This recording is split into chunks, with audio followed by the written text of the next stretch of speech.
This is the Lifestyle Builders Podcast, show 69. Flip your life, not your marriage, with Shane and Jocelyn Sams. What we can't do anymore, especially now, because we're just like Flipped Lifestyle is just our whole life. And, and we're pretty much right now parents, spouses, and we run Flipped Lifestyle. Like that's all I do.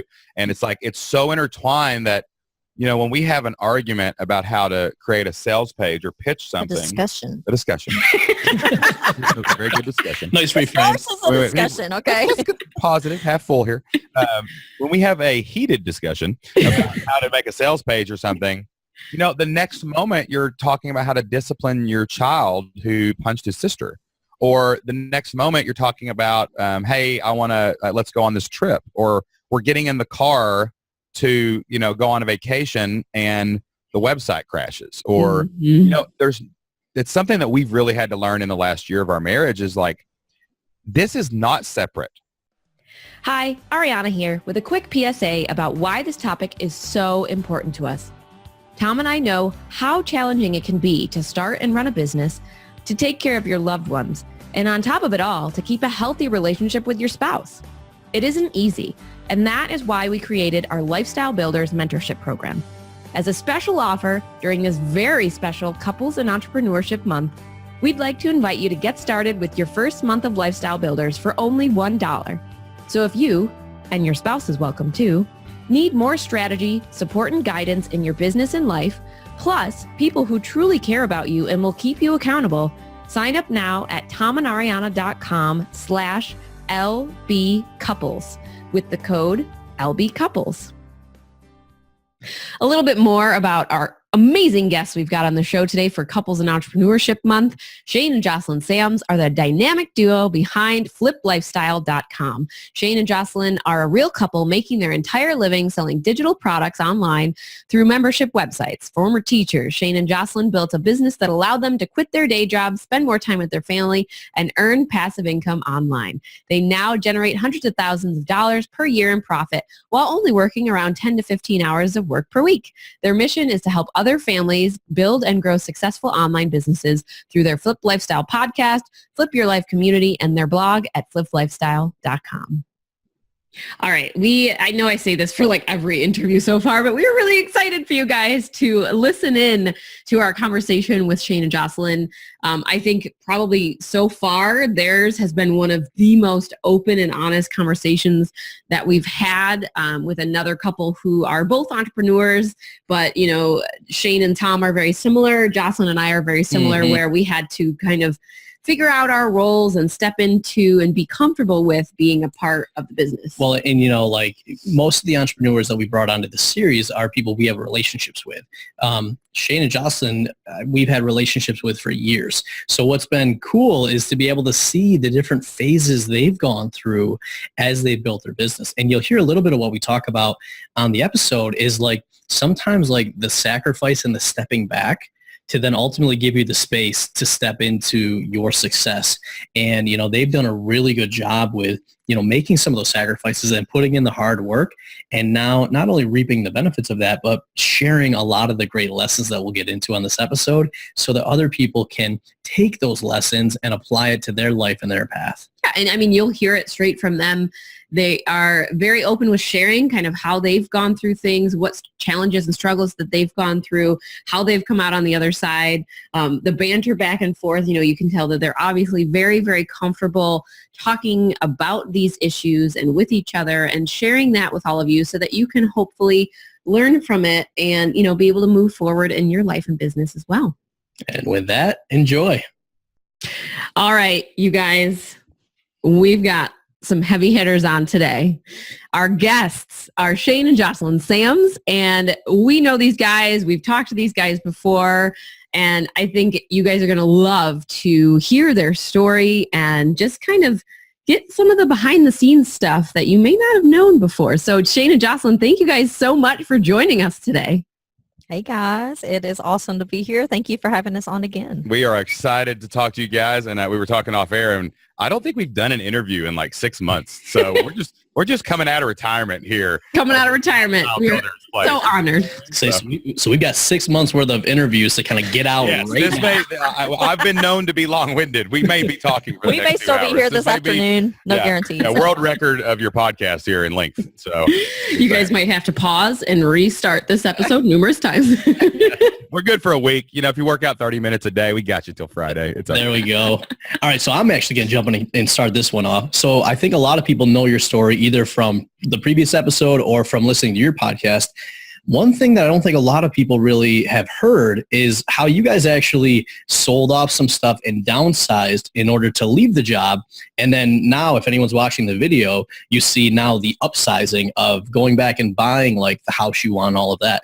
Can you just walk through a little bit of how you guys actually made that decision to downsize in order to give yourself the space to then be able to upsize? Yeah, like what happened was when we first even thought about doing an online business, you know, we were having a really hard time at work. We had abusive bosses. We had terrible experiences with our children in daycare and things like that. And we just knew we had to do something else, but we didn't know what that was. And, you know, when you're thinking about quitting your job, you look out and you're like, gosh, maybe 10 years from now I can quit my job. Maybe 5 years from now I can quit my job, because it's so unfathomable that you can go make your own living when you're a 9-to-5 employee. It just doesn't make any sense. So when we were putting that together in the beginning, we said, hey, let's just try to get something going. And then we made a little money. Let's try to make enough money to pay a car payment. We made enough money to pay a car payment. And then all of a sudden, we started making $2,000 a month, $2,500 a month, $3,000 a month. And we said to ourselves, if this keeps growing like this, we would maybe replace our income in 3 years, right? But what if we could create a situation where we could have the opportunity to quit in 1 year? And that's what led to that discussion of, okay, well, if we need X dollars to live and, you know, live like this in 3 years, we need a third of that to live like that in a year. So we started saying, do we give up the coffee? Do we shop at a different grocery store? Like, how do we do that? That's what most people go to. Okay, well, I'm going to stop going through the drive-thru, or I'm only going to go out to eat twice a week instead of 3 times a week or whatever. That's what most people go to. And let me just say that I did not like this idea at all. Like when Shane first brought it up, no, I was not on board. And, you know, I think sometimes people tell this story, this type of story, and they're like, oh, you know, we made this decision and everything went fantastically. Well, that was not the case here. Like, we were comfortable. Like, you know, other than having really awful experiences at work that were a catalyst for us looking for something different, we were really comfortable. We had our house was 2,400 square feet. We had an above ground pool with a deck around it. We had, you know, a basement the kids could play in. Like, for all intents and purposes, outside looking in, it was the American dream. I remember a football coach. I used to be a football coach, and a buddy of mine came over one day, and he was just starting his teaching career, and he was at a school where he made like, you know, $1,000 less bucks than me. And he was like, man, you guys are doing great. This is my dream. This is where I want to get to. So like, it's not like we were like struggling. Like, we were living paycheck to paycheck, paying the bills, but we were comfortable. So it's really hard to give up comfort. It's a lot harder to give up comfort than it is to go try to achieve something greater. Yeah. And when I came to Jocelyn, I said, hey, you know, if we sold our house and we found something half this size, it would half our mortgage. And if we halved our mortgage, it would also half our electric bill. It would half this, it would half that. And I said, we could quit in a year. Let's at least give ourselves the chance, the opportunity. Like, there was no guarantee that we were still going to be able to quit our job. But without doing that, without selling our house and selling all the crap that was filling up all the rooms in that house, there was no way we would even have the opportunity to give ourselves a chance to succeed. So what I did was I started sending Jocelyn houses. Like, I went to realtor.com and I'd be like, check this one out. I know you can laugh because you have the same dynamic going on. I know. Yeah, right. You know, it's going on. Like, I'm look at this house, and kind of, sort of, not without telling her, but she was kind of on the fence. He's like, well, let's just list the house and just see what happens. Like, it's not a big deal. Let's just see if anybody looks at it. So I got a realtor. I'm like, all right. And I'm like, hey, I hired a realtor. She's like, you did what? I hired a realtor? Yeah, we're good. We can say no if someone offers it. And and here's the crazy thing about this. People don't know this story, I don't think. So like, I don't think we've even talked about this on our show. So a house came open. This woman had been living in this house that had been built in the 30s. It was like 1,800 square feet. So it was a lot of huge amount smaller, but it's just really old, but well kept, right? Had been remodeled in the 70s or something, right? And like, it came on the market, and she was moving into like a nursing home or moving into a one-bedroom apartment or something. And I saw this house, and I was like, that's it. We've got to get this house. And the market for that price range, it would have been gone in like 4 or 5 days. So I called Jocelyn. I'm like, we have to go look at this house. And now remember, we have not sold our house. No one's made an offer on the house that we were living in. And we were still, school teachers / budding entrepreneurs. And we went and looked at it. And Jocelyn was like, I remember her just shaking her head as the whole time we were in there. And I'm like, we have got to make an offer on this house today and figure out how the crap to pay for it tomorrow. And so in typical Shane fashion, that's what we did. I made an offer. They accepted it. And I'm like, oh crap, now what are we going to do? and I was like, we had a couple people look at our house, and I used to coach at West Virginia University, so I have all this West Virginia swag, right? And our realtor called us the same day and was like, hey, I've got somebody come look at your house that night. And I was like, awesome. And he was like, yeah, she's moving in. She's going to be the manager at a department store. She's from West Virginia. And I was like, wait, what did you just say? And he goes, she's from West Virginia. So I ran home before they got there, and we started throwing my West Virginia hoodies and stuff. I was like, she'll think it's a sign from God that this is her house. And lo and behold, almost the same day we made an offer on that house, this girl walked in and made an offer. Actually, on our house. What's funny is that she had originally passed our house over. Yes. And she had made an offer on another house, and she was going to close on it. Well, something fell through in like the inspection or something. So we were like her second choice. So as we had made an offer on this house, the realtor comes back to us and is like, hey, remember the lady from West Virginia? Like, she wants to buy your house now. And I'm just like, how did this happen? Yeah. So we started and it's like that quote. There's a quote. I can't remember who said it, but it's like, when you are decisive, the universe will conspire to make you succeed. You know what I'm saying? And like, that's kind of what happened here, is we were just like, go. and it just all worked out. So we got into the house, and in 2013, in August, we were making $2,000 a month, $3,000 a month, whatever. In August of 2013, we launched a new product, and we made $36,000 in a month. And we were living in this house, and we looked at each other, and it was such an easy no-brainer to quit our jobs at that moment, where it still might not have been before, but we had reduced our expenses, we had sacrificed, and we stayed in that house for 2 or 3 years. And now it's that we still own that house. It's paid off. We paid that house off about a year later, and now it's our world headquarters. That's where our office is now. So nice. Yeah. So we just flipped it over, and now we live here. So. And I love hearing that, because like you said, oftentimes we come across people that are like, oh, I would love to do what you guys are doing, or it would be so great, but there's no way I could. And Jocelyn, like you said, oftentimes they're making maybe small sacrifices, but you can tell that it's not really that important to them, because they're not willing to make those temporary sacrifices to make everything else easier. And I remember, like, most people have read the book Rich Dad, Poor Dad. And there's a game called Cash Flow 101 that came out of that. And I remember playing this game, and essentially you get a job, and then you try to get out of the rat race. Yeah, get out of the rat race by like having your passive income exceed your expenses. And so the first time I played this game, I got like the doctor, and I'm like, yeah, massive money, like I'm doing this. And then we were a little bit into the game, and someone's like, oh, I won. And I'm like, how did you win? I am so far away from winning. I've got like no money coming in. And this person was a janitor. And I'm like, this makes no sense to me. But ultimately what happened was the janitor, even though they weren't making a ton of money, they didn't have that many expenses. So it was so much easier for them to get out of the rat race. And I think that point's articulated so well with you guys, where, hey, we could be on this 3-year path, or if we just change one of the variables, which means we don't have to bring in as much, we can get there much quicker.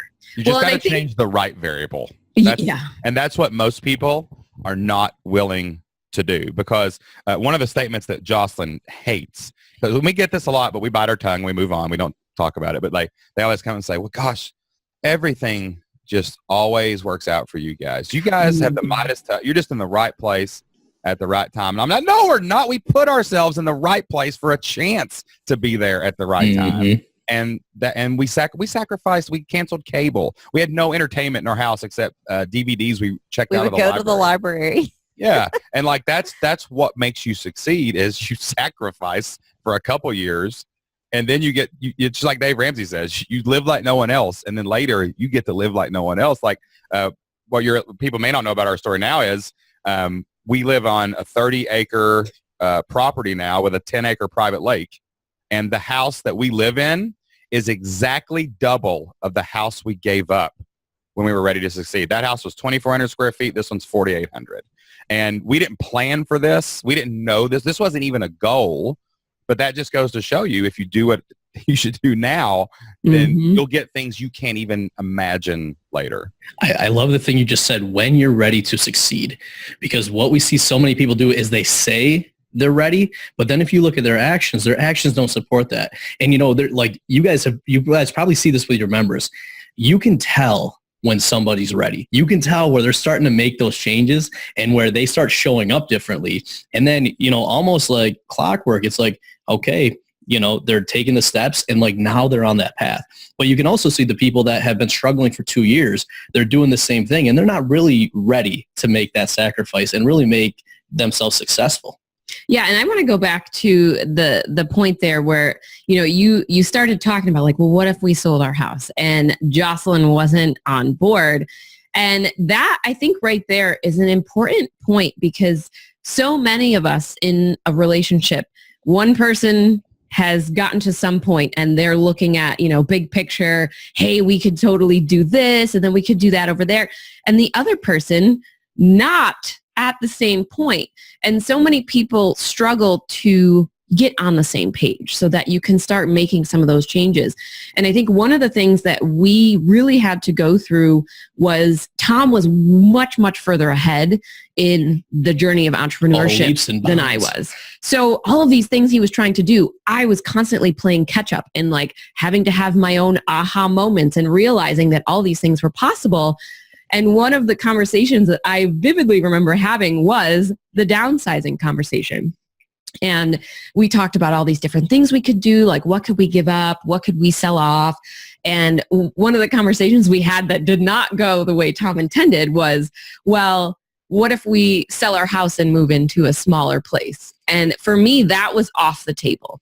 So we had to kind of compromise where I'm willing to do a certain number of things, but that was just off the table for me. So we compromised in different ways, and we sold my really nice vehicle that we had just bought a year earlier and got a much more reliable family-sized car that we're now driving, and we'll drive it for forever until it falls apart. Well, I was going to say, and not only did I, like, Shane, like you and I are very alike, where it's like when we're going to go all in.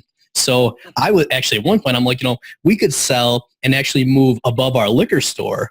Because we had apartments there. We wanted to live in one of our apartments, and I was like, hell no. We're going to move above the liquor store. I'm like, listen, we could set our office up. Like, we wouldn't have to worry about traveling, blah, blah, blah. And like that got shut down right away. Yeah, that's hard sometimes because, it does take me a little bit longer to come around sometimes just because we have a lot different ideas about the way we think things should be. And I mean, Shane usually finds a way to wear me down. I don't know. Really, it's just pure annoyance, I think, more than anything else. I was going to call it persistence. I love going into public and getting called annoying by my business partner. That's amazing. I mean it in the most endearing way. Okay. She is just being honest. I think it comes down to trust too, because I think that's one of the biggest lessons we've learned in the last year, because we've had a bunch of different businesses. We've had multiple six-figure businesses, but some of them were only ran by Jocelyn. Some of them were only ran by me. And then some of them were ran by us together, right? And the ones that are together are definitely more challenging, I think. Yeah, I know. But like last year we decided, that we wanted to go all in on our Flipped Lifestyle brand because we have so many people that we've seen in the last couple of years that we've helped do what we did, and that's start the online business, and a year later they quit their job, or 6 months later they quit their job. And it's just so rewarding, and it's like we wanted that to be our mission in life, was to help, throughout our career, 100,000 families do exactly what we did, right? Gain freedom. And it was so funny, though, because the only way to do that was to sell off our other businesses, right? And that takes a tremendous amount of trust in each other. One, Jocelyn trusting me to do something crazy like sell off our cash cows, But then another thing for me to trust Jocelyn to come around to my idea and not browbeat her into it, and because I'm ready to go and I'm ready to jump off the cliff. Like it took us probably 6 months to a year to really for Jocelyn to be ready to do that, even though we had talked about it a year earlier, and I was ready to go. So the trust goes both ways when you're working together. I get this in a lot of masterminds. I go to masterminds with guys and they're like all the CEO of their company and their wives maybe aren't involved in the business, and they don't get us. They don't get they don't get it, like how it's even possible. They're just like baffled by this. And they'll say something and I'll be like, no, I can't do it that way. And I'll be like, why? And I'm like, because my wife's my business partner and it's 50-50 and it just doesn't work that way. And we were doing a risk analysis for each of us at our last mastermind. And so people were saying like, well, if, Johnny left me, I'd have to what was the biggest risk in your business for revenue? And when I got to me, I said, not screwing up my marriage. My marriage relationship is the most important thing in our business because we have to parent together. We have to be loyal and honest with each other and faithful to each other. And we can't screw this up now because we're all in together. And that is a dynamic that you just don't find in any other business where there's just a, solopreneur or an entrepreneur working by themselves. Yeah. And we've seen that as well. The first two businesses, basically I started and it was just kind of me doing my own thing. I followed up and made him neater. Yeah. Right, but once we started doing this together, it was almost like, the worst thing and then ultimately the best thing. At first it was like the worst thing because it's like, well, I brought you on board, but now when I give you all these grand ideas, like you're like, no, we can't do this or what about that? And so like at first I was like, well, you're just, saying no and stopping everything. But ultimately what we realized was that we actually complement each other really well because we're complete opposites with these things. So like once we took a couple personality tests and then shared them, and basically said, okay, well, here's the roles that you play and you're good at. Here's the roles I play and I'm good at, and they complement each other. Then it went from like, okay, it's a constant struggle to get on the same page to now like every time we have a win, it's like we have a win with our best friend, with our soulmate. Like that is one of the coolest feelings that I don't think other people can ever, appreciate if they've never gone through that. Mm-hmm. It's almost like now when I get a win on my own, I'm like, this doesn't feel as good because like Ariana's not there with me. Right.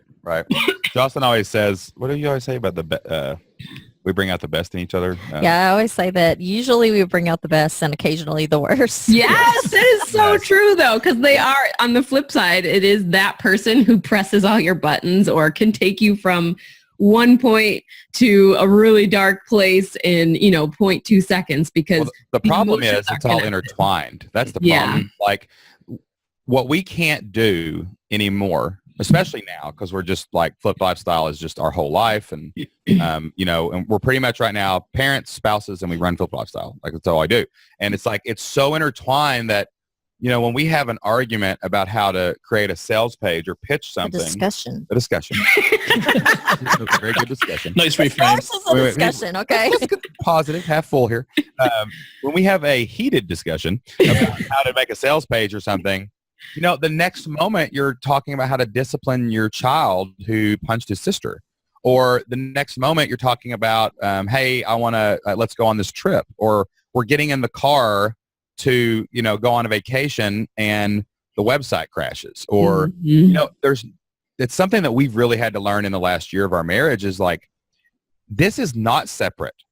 And there's no way to rip the cord apart. Everything is intertwined. And what we've really started doing lately is instead of looking for work-life balance, we're looking for like harmony. We're looking for like where everything is intertwined. We don't want to like, take the weight off one side to get here and then someone loses something. It's more like, no, now we're taking the kids to school and then we're going to the gym and then we come home to talk to you guys on a podcast. And then we're going to divide and conquer and you're going to work on something that I'm going to work on something.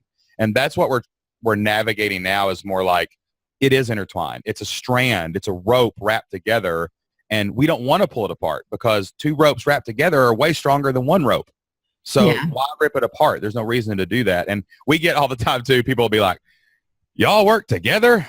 I could never do that. I could never work with my wife, or I couldn't keep my husband in the house. And we're like, no, that's not what you want to do. Why would you do that? Like that's amazing. Like we get to see each other all the time. Like when we get off on, you know how like some couples, like for months and months, they go to bed and they don't talk about their problems and it blows up into huge fights. We're just together 24 hours a day. So everything gets dealt with every day. Pretty right? much. So, and that's better that way. Yeah, I think that's a great point because for a long time, we do all of our meetings. We have our daily syncs, weekly syncs. We meet monthly, quarterly, yearly. And for a while, we kept having these meetings where things weren't ending. Like we were having like a heated discussion in the middle of the meeting and then it would just end and things wouldn't get resolved. And we were looking at it as what's going on? Like our meetings aren't being productive. But when you look at it from a whole life view with that idea of harmony, of integration, there was ultimately a reason that those meetings weren't being productive. And it was because other things in our life weren't aligned. So therefore, the business wasn't aligned. So it's not always a good thing or a fun thing to have to deal with. But ultimately, like you said, whenever there's any kind of issues in any of those dynamics, it's going to come to light because you're working together and you're together all the time.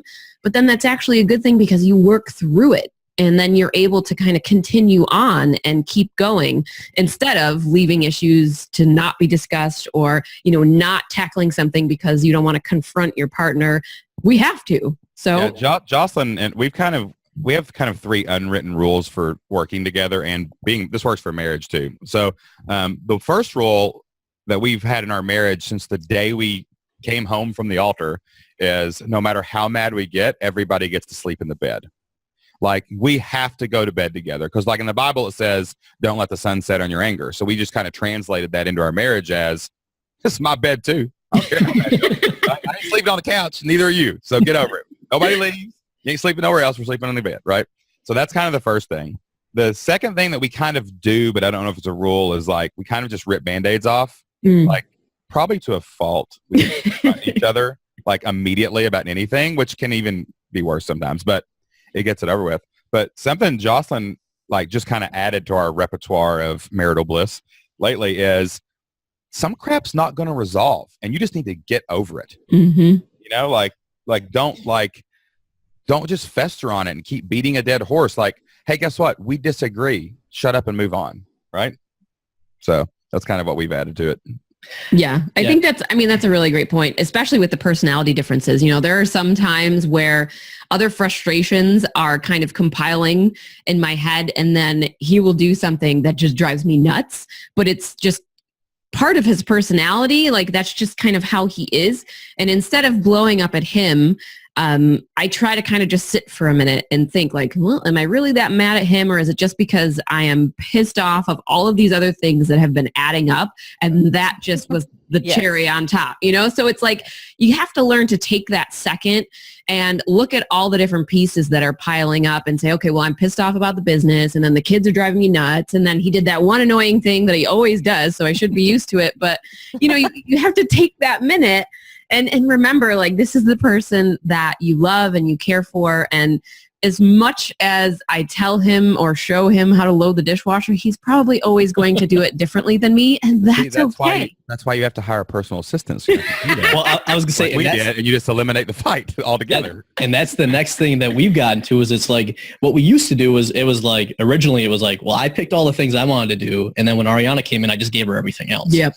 Then we got to the point where we were starting to kind of like pick and get into our strengths. And now the thing we're seeing is like, hey, if neither of us want to do that, neither of us should do it. We're just going to hire somebody else. And, to your point, like that's been a huge key because we always did that in our businesses. Like we always hired employees, but we never really thought about like, hey, we could actually use the same logic in our personal life and hire out all that stuff we don't like to do. Mm-hmm. Well, the good thing about that is when you hire someone in your personal life, it's actually, you can actually get a lot more time back and it's a lot cheaper.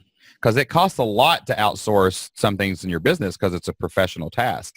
But it doesn't cost a lot to get someone to mow your grass. Yeah. It doesn't cost a lot to get someone in. Like we have someone in our house from 10 to 3 every day, and they're our personal assistant Monday through Friday. So we can just remove all of the little decisions and the little things off our life. That's more Jocelyn's area because she's kind of planned and made all that happen.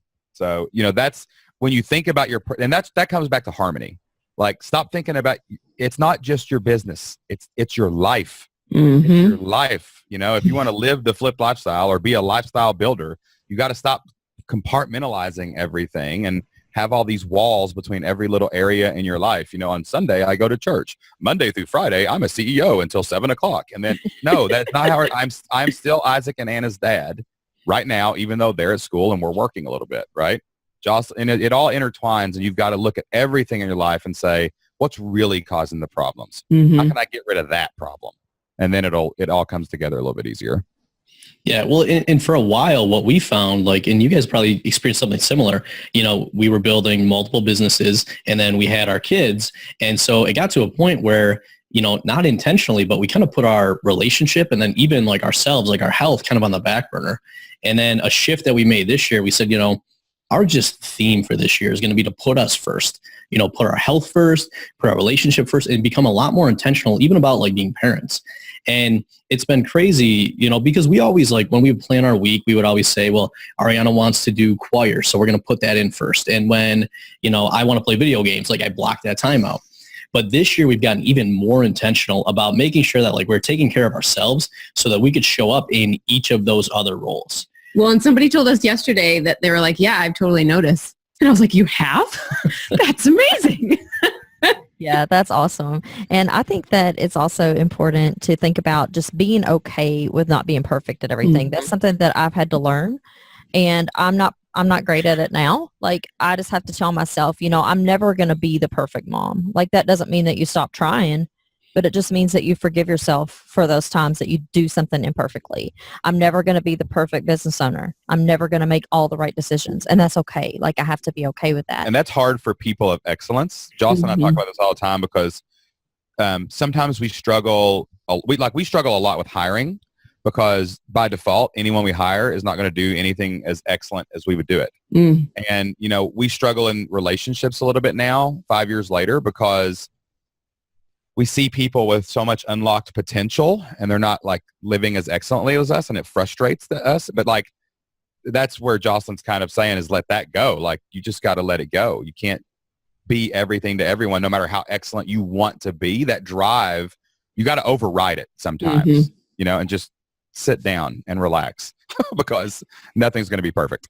Yeah, well, and I think that was a big challenge, at least I had for a long time. We made so many mistakes early on in business, and I made so many mistakes, as a husband, that then I kind of saw my mission as I want to help other people not make those mistakes. But what I found over the years was that was kind of the wrong way to look at it.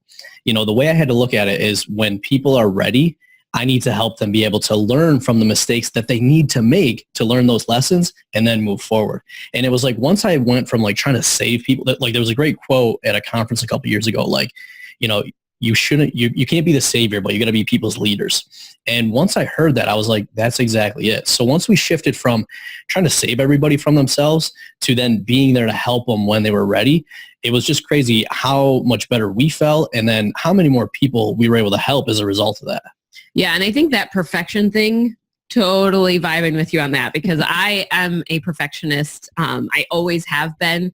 And just recently we started going to a marriage therapist, and it became apparent to me how afraid I was of things not being up to the expectations that I had. And I had grown up with having really high expectations.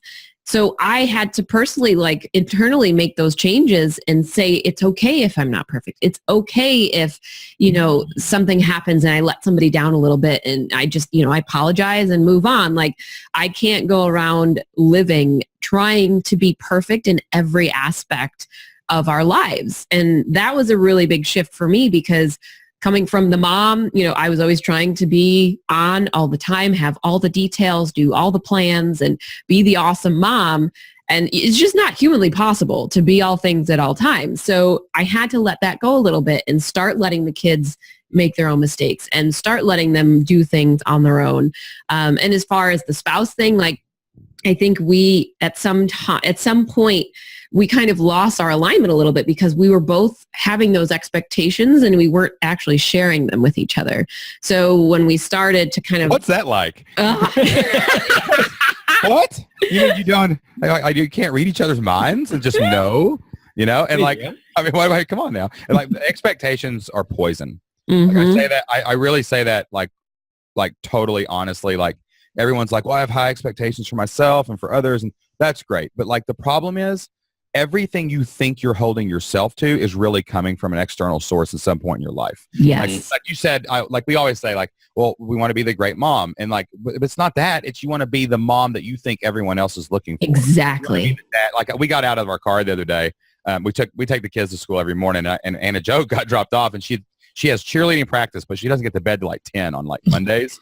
So it's like she's not in a good mood in the mornings, and we knew that. We knew what was going on, and like I'm not gonna like punish her and be this like crazy parent, whatever. Like just whatever. But like this woman, she gets out of the car, and I'm like, "Love you, baby," and she didn't say anything. And this, God bless her, this older lady that does the best stuff. She goes, "Your daddy said love you, honey," and she went, "Mm." That's what Anna Jo did, and she went like real angry. There's our fine parenting on the plate. Yeah, and to me and Jocelyn were just like, whatever. She's grumpy this morning, whatever. But like that woman looked at me like I was the worst parent in the history of the world, and like I got so mad because I was like, "Don't you judge me? I'm not living by your expectations. You weren't here last night when we got her in bed at 10 o'clock, and you didn't see her this morning when we pulled her out of bed. That was an anomaly. That was not the norm. But like we hold ourselves to the anomalies. Like that's where people judge us, when our kid throws the fit in the thing, when something public happens in our business, like our website going down. And really, we're 99%, the website's not crashed. 1% of the time it was, but that's the judgment that we put on ourselves from those expectations. And I mean, that's something we've really tried not to live by as expectations. It's like most things in life. It's like your greatest strength is sometimes your greatest weakness. So I think that as entrepreneurs, as parents, as people who have high standards for themselves, that can be a good thing. But I think it can also be a bad thing if you let it overtake your life. Yeah. Well, Jocelyn has no expectations. That's why she married me. He'll do whatever. This guy, he's crazy and really loud, and funny a little sometimes. I can't even meet my own expectations for myself. So. Thanks, Jocelyn. Appreciate it. Well, and I think I think a lot of what we've seen is, being an entrepreneur, you're going against the grain. And so you got to start developing, a little bit more thick skin. And I also think there's a lot of, introspection that kind of goes on, and eventually get to the point where you just start becoming so much more comfortable with yourself and the way that you do things that it doesn't really matter what other people say. So like, it's funny now, like anyone could say anything about us and I could care less, but Ariana like says the wrong thing with the wrong tone. And I'm like, oh no.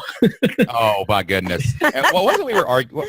What was it we were, no, we were fighting about this one. I'll just be honest. Let's be real here, folks. We were fighting about something yesterday and you were like, why does this even matter? We were in the car and like, sometimes we find the most ridiculous stuff. That's usually how it goes. It's like we're looking for, successful people look for problems, because it's almost like sometimes like you look around and you can't believe what you've created.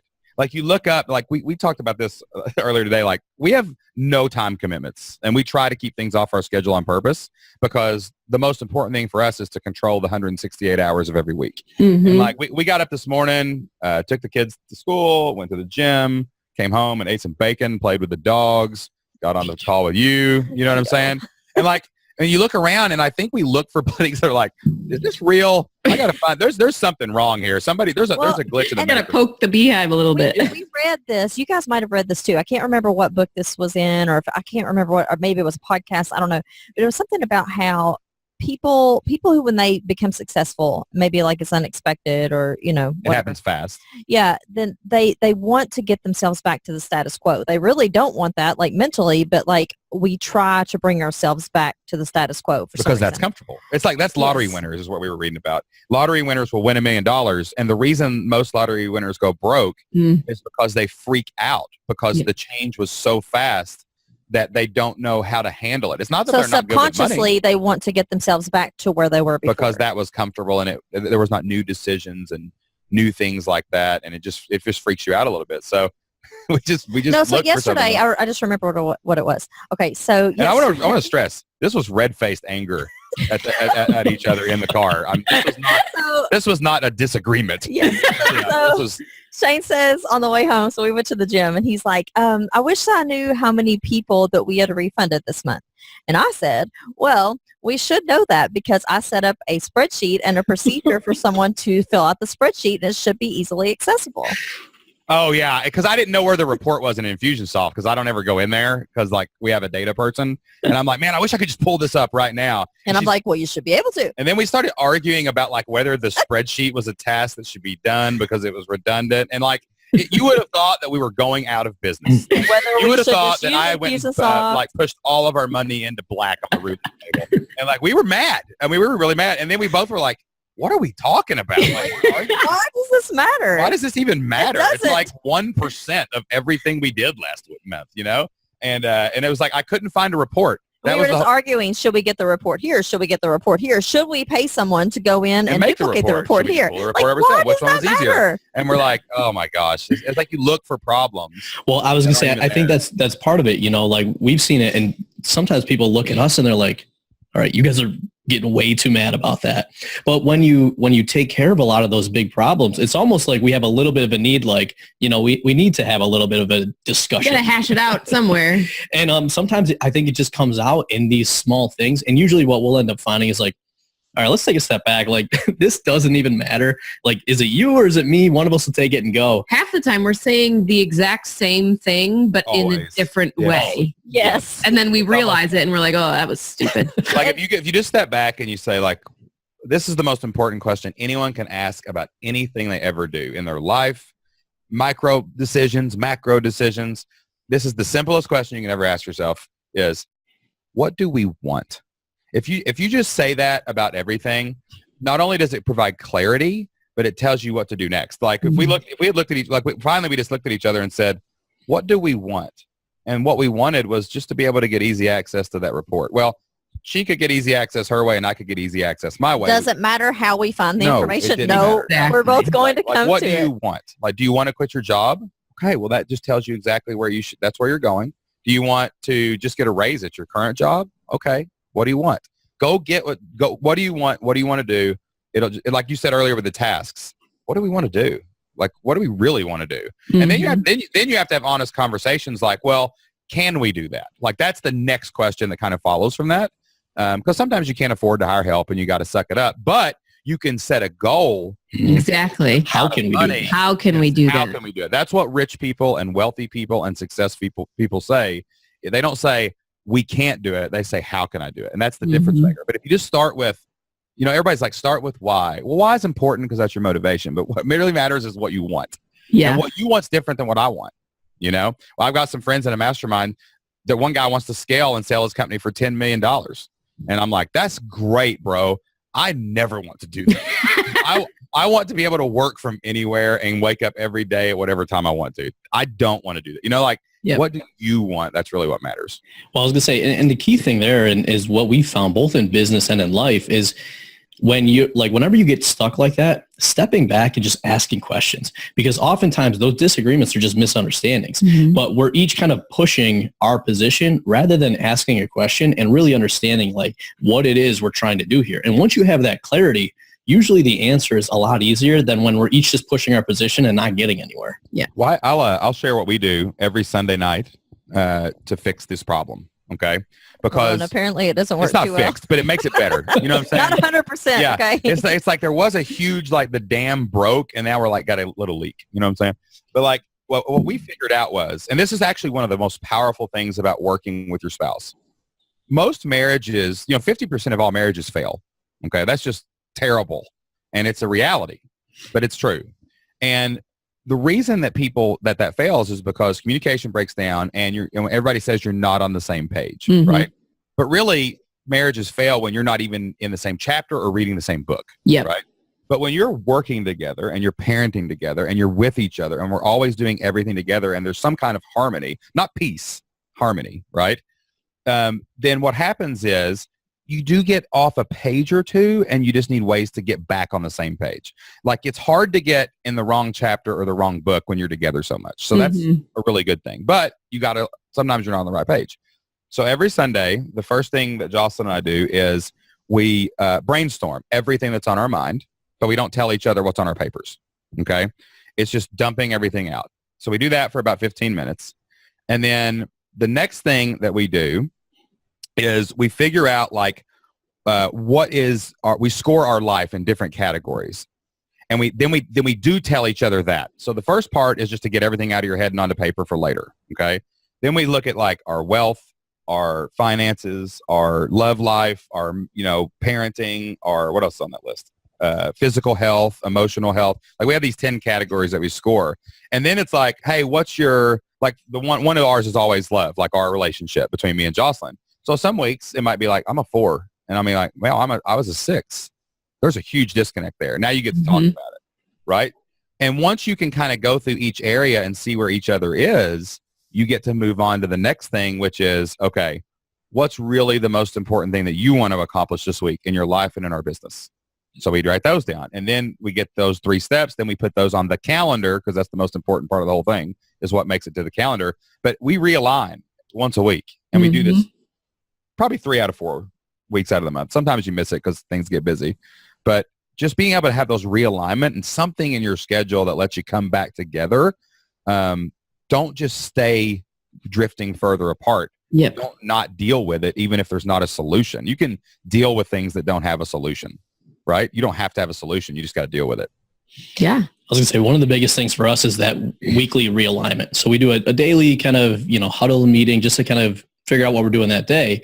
But that once a week, and we can tell like if we miss it for a week, because things just feel off and we start drifting a little further away. But like when we're consistently doing them, those small things that come up, they don't fester into bigger things, and I think that's been probably one of the biggest things for us. And, when we were going through and like our son wasn't sleeping, it brought up the fact like, well, should we switch over to like formula so I can be up and you can get some sleep?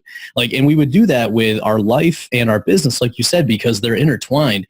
And that made such a difference, not only in helping us kind of make sure the business stuff was good, but ultimately, grow closer together and make sure that like, she wasn't continuing to get frustrated and have that lack of sleep when I was here and could help, but I just didn't know it. So I want to switch. Go ahead, Shane. And then I want to switch to Jocelyn for a second. Go ahead. I was going to say, if you invest that 2 hours on Sunday night, like you all can attest to this, you get 10 hours back because you're not dealing with all the other nonsense. You know what I mean? Yeah. So it's just, but people won't do it. I don't know why people won't do it. I don't know why we didn't do it for so long. Well, it takes time and it takes effort. I mean, it's the same reason that people don't do a lot of things. It's also like you assume that your spouse just knows what you think. Yeah. So like, I guess we assume, and also we don't have a filter anymore because we've been together for 20 years. So like anyone else we might have a little tact with, but no, there's no filter. That's ship has sailed. Yeah. So like, so basically the no filter kind of needs to be changed every once in a while. You know what I'm saying? We got to realign ourselves so the filter comes back a little. Yeah. Well, and what we found, and I found this like even when I was working with like, Fortune 500 executives, everyone assumes that time spent in planning is time lost. But, we have people like audit their day or audit their week. And what you find is that when you don't plan, stuff just comes up or you're not working on the right thing. So most people just assume that time's going to be lost planning. They don't realize, like you said, putting 2 hours in gets you 10 back. Well, and the reflection part of it, I think, is one of the most important because so often we're all just living life where things are happening. All of a sudden a week goes by and you're like, holy crap, where did that week go? When you take the time to stop and look back and reflect on things, that's where you figure out like, hey, what didn't work? What is something that I think maybe we should shift or change so that our next week looks a little bit better? What's something that was frustrating me last week that if I stop to talk about it now will make me have a more productive week next week because I'm not holding that in my mind. It's not a weight on my shoulders that I'm just not mentioning because it might be slightly awkward. So taking that time to really look back and reflect, to be honest with yourself, to be honest with your spouse, it can be really difficult, when times are not going as planned to kind of have those tough conversations, but it really opens up and allows you to have deeper conversations going forward and to be more productive with your conversations so that things actually start changing. We added a question. We always have done 10 positive things before we score to set the tone of a lot of good things happened last week. Let's not dwell on the just to remind us that things are going well. Like sometimes I think one of the things that we're the worst at is celebrating things because we're so ambitious. We're so driven. Like we are always looking to the next thing. We don't do a good job of reflecting sometimes, just like you were saying. So one of the things we added was 10 good things. And then 2 weeks ago, we added a question. How did I piss you off last week? Like we really did. Like it's I on love our, it. it's in our But then thing we also added an affirmation for the other Yes. person Yes. because that's one thing, you know, to balance that out. one of Shane's love languages is words of affirmation, and I'm very bad at that, admittedly. I'm just not good at it. So we make it a point each week that that's one of the things we do. So, and then it's like, what anger are you holding on to? How did I piss you off? And then they say it and they're like, oh, okay, let's deal with that right now. Yeah. Mm-hmm. I like that. All right. So Jocelyn, I just want to compliment you because, you know, Shane and I are always like out front and we're, you know, million miles a minute. And, you know, over knowing you guys the last couple of years and especially like seeing you recently, like you have just like come out of your shell. And I think you've probably helped so many people that are in the role that like Ariana, you know, was in, which is, you know, you're the other spouse. You're not really sure how you fit in. Your spouse is crazy and they're doing all these things out there. But I just want to compliment you because one, it's been amazing watching both you and Ariana grow. And then two, you know, now probably seeing all the people you're impacting because you're able to share more of what that non-entrepreneur spouse kind of goes through. So I'm curious, what do you think was the biggest thing kind of over the years that helped you be able to be more open and share more of that to help more people? I think really it's just working on myself. You know, self-help is something that I've been interested in for a while, but I guess sort of I was surviving for a long time because, you know, when you have little kids, when we first started, I had a 3-year-old and an 18-month-old. My kids are now 9 and 7. So as they started to grow up and I haven't had to be in survival mode quite as much, one of the things that I've really wanted to do is stop kind of hiding behind the scenes because, you know, that's just my natural inclination is to take care of things behind the scenes. You know, I'll be here if you need me. I'll talk if you need me to. But like, you know, I'm just here. I just do my thing and nobody has to see me. Well, what I've started to realize throughout the years is that people do need to see me. Like, they need to hear what I have to say. And I guess just in the last couple of years, just realizing that, well, one thing is I listened to a podcast. You guys know Heather Gray, of course, because you had her on your podcast. I was listening to her podcast one day, just kind of happened upon it. And she was talking about how if you don't share your gifts with other people, like you're being selfish. And I was like, I've never thought about it that way. And so I realized that maybe I am being a little bit selfish. Like I do have things to contribute and I do have things to say. It's just sometimes Shane's a little bit louder than me because that's just so, you know, I started saying, okay, what can I do to stop being selfish and share more of myself with others? So that's what I've been working on. I've been working through some mental things. So like all of us have things that hold us back. And one of the things that holds me back is a lack of confidence. So I've been kind of working through that and just trying to get past some of that.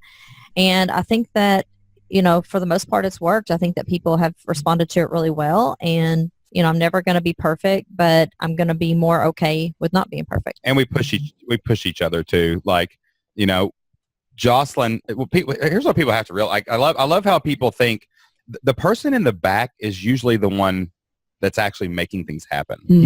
Like it's one thing for us to be like roaring ahead and being the front person, but like without the person, you know, Oz was behind the curtain. It was the big ugly head that was in the front, right? And like he was back there pulling all the gears and stuff, you know. And that guy was like, "I'm Oz," but like he was back there doing it.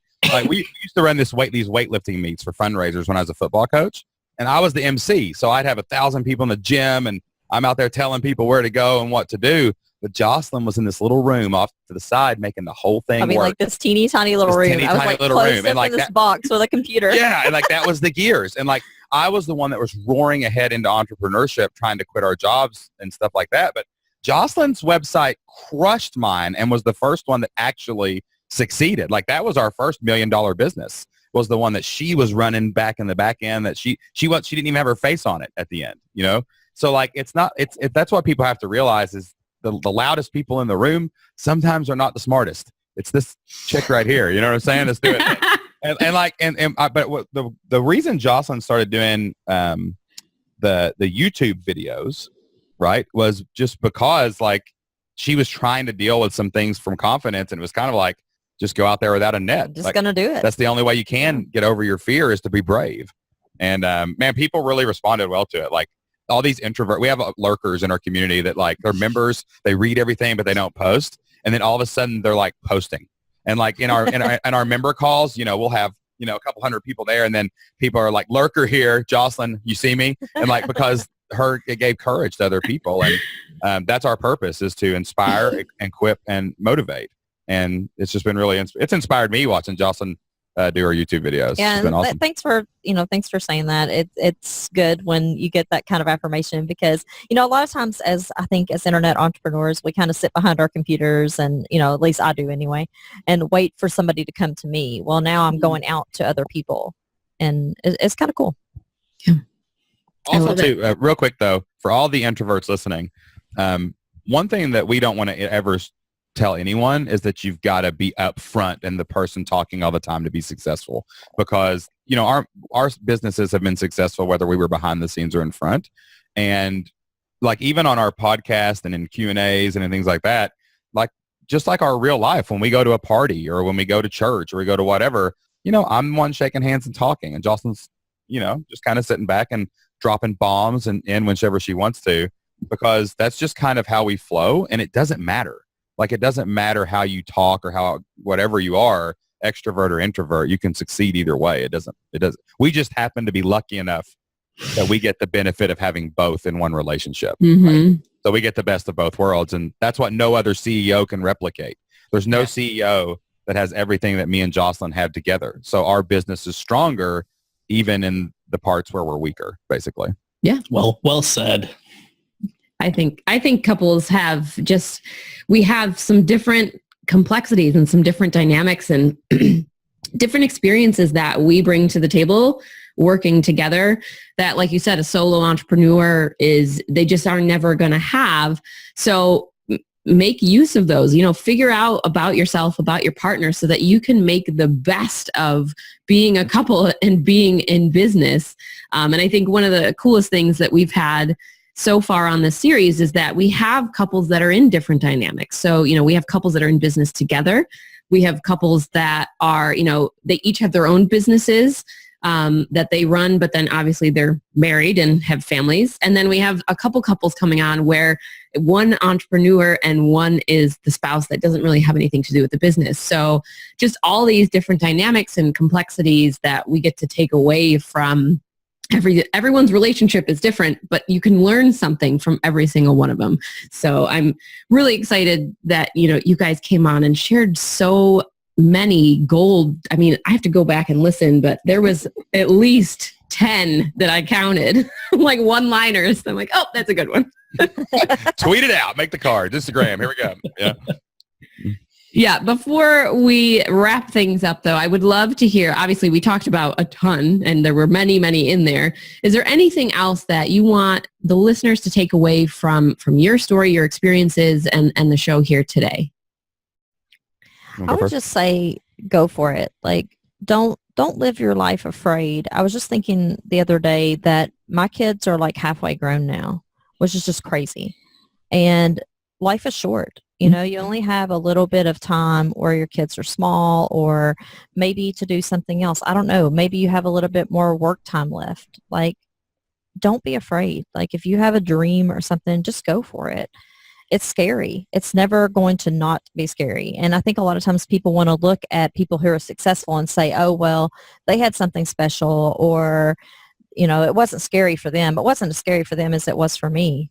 No, it was. Mm-hmm. But we did it anyway. And I would just say, if you're thinking about it, stop thinking about it. Jump off the cliff. It'll be okay.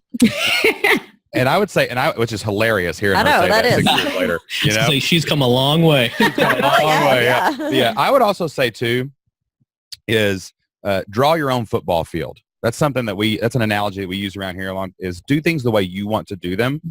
Stop trying to copy somebody else and be what they are, because it's just like a copy machine. If you keep copying the copy, it's just going to fade away. You're never going to be somebody else. You just got to do it your way. Like, we've built our business, at every term when someone told us we had to do it one way, we did it another way. We don't do affiliates. We don't do JV partnerships. We don't do ads on our website. We don't do, we don't focus any on social media. like, which is hilarious. Oh, like very little. very little. Like we post stuff, but it's more like I actually post on our Facebook page, like it's my Facebook profile. Like we don't even share like our podcast and stuff sometimes on there. But like, just you can build the life you want. You get to decide if the field is 50 yards wide or 100 yards long. It could be, your field could be 40 yards wide and 30 yards long. It doesn't matter. If you can figure it out, you can build the exact life you want. People tell us all the time, like, you can't build it. Like 2 years ago, someone looked me right in the eye and said, you can't build $1 million business working 15 to 20 hours a week. Well, by God, we made a couple $1 million off that business and then sold it for 7 figures. So we did do it because we said, no, it's not can we do it, it's how can we do it. So now when people tell us some type of advice or something, we always say, okay, well, this person told us to do it this way, so how can we not do it that way? Right? Like that we got to do that. So challenge accepted. Yeah. Like I don't want to discount expertise. Like I've learned a lot from other people. I think of Pat Flynn, who's a great friend of ours and a mentor, and I think of James Schramko, Russell Brunson. Like these are people I respect. But I watch the magician's hands. I don't try to be like the magician. I'm not trying to copy their trick. I'm trying to figure out the techniques and tactics that would apply to our business in our way. So yes, look at other people. Yes, listen to other people. You want to learn, but man, don't copy. Don't think there's one way to do it. If one person tells you only eat meat and do keto and the other person tells you only be a vegetarian, they're both right. The truth is somewhere in the middle. You're going to lose weight. You're going to lose weight either way. If you do anything, it's going to work. So just do, and keep doing, and it'll all work out in the end. I love that because, that's a big thing that we talk about is doing it your way. It's in our tagline, your life, your business, your way. And that's the reason, because you can't go around trying to copy other people's lives or to have exactly what they have, because if you truly are trying to get what you want, it's going to look different. And, you have to kind of come to terms with that and come to terms with you're going to have your own journey. You're going to have your own struggles and things along the way. So if you keep that in mind, like I'm doing it my way, I'm going to take the pieces of advice and I'm going to break them down and figure out how I can use it to get what I want. So I love that. Well, I was going to say, and the key thing with that is you're looking at like the underlying principles. And that's what a lot of people miss. They just see the surface level like tactics and they don't see the principles that apply across the board. But if you can identify those principles and then apply them to your life in the way that it makes sense, like that's where the true power happens. Yep. And, I think most people, it's kind of like that iceberg thing. They just see the iceberg above the surface, but they miss all the other stuff below. But it's the stuff below or that person in the back tiny room that ultimately makes it all work out. Well, that's like people come over our house and that there's a joke in my family that it's a resort. Like you guys live on a resort because we have, what I'm saying? But they come here and they're like, wow, what a great house. And I'm like, yeah, but you didn't see the one we moved into when we sold the first one. So that's why when this house when we have out-of-town visitors, we actually take them over there. And we'll be like, okay, this is the house that we had before. Like, I had someone come in, a buddy of mine came in the other day, and I literally took him on a tour. I was like, this is my mom and dad's house, which was, when I grew up, it was this little, 800 square foot house, 5 brothers. It was crazy. And like, here's where my mom and dad are. And I take them up. When we moved back, we bought this house, and I show them the first house. Then we sold it and moved to this house, and now this is our house. And like it's like the FlippedLifestyle journey, all wrapped up in a car. That's awesome. But that way people can see that you got to do that to get to this. So. All right. As always, we could talk to you guys for like hours, days, as we talked about before we started recording. But it has been another amazing episode with Tom and Ariana, your hosts and lifestyle builders. And we want to extend, I keep running out of words to say, like huge, gigantic, enormous thank you to you, Shane and Jocelyn, for coming on. Thank you guys so much for sharing all of your wisdom, all of your hilarious stories, all of the truth behind it all. I think people are really going to love this episode. Well, thank you so much for having us. It has been fun as always. Yeah, we love you guys. We're proud of you guys, and can't wait to see what y'all do next, what we do next, and what everybody listening does next. There we go. And just echoing Shane's point earlier, for everybody listening, remember, it's your life, your business, your way. We'll see you next time. Bye. Hey, we hope you enjoyed this episode. If you know another entrepreneur who may benefit from hearing this show, we would so appreciate you being a good friend and sharing it with them. And just a reminder, as a special offer during this super special Couples and Entrepreneurship Month, we'd like to invite you to get started with your first month of Lifestyle Builders for only $1. Sign up now at tomandariana.com/lbcouples with the promo code LBCouples. Are you a Lifestyle Builders podcast fan? We'd love to hear from you. Head on over to tomandariana.com/iTunes and leave us a review.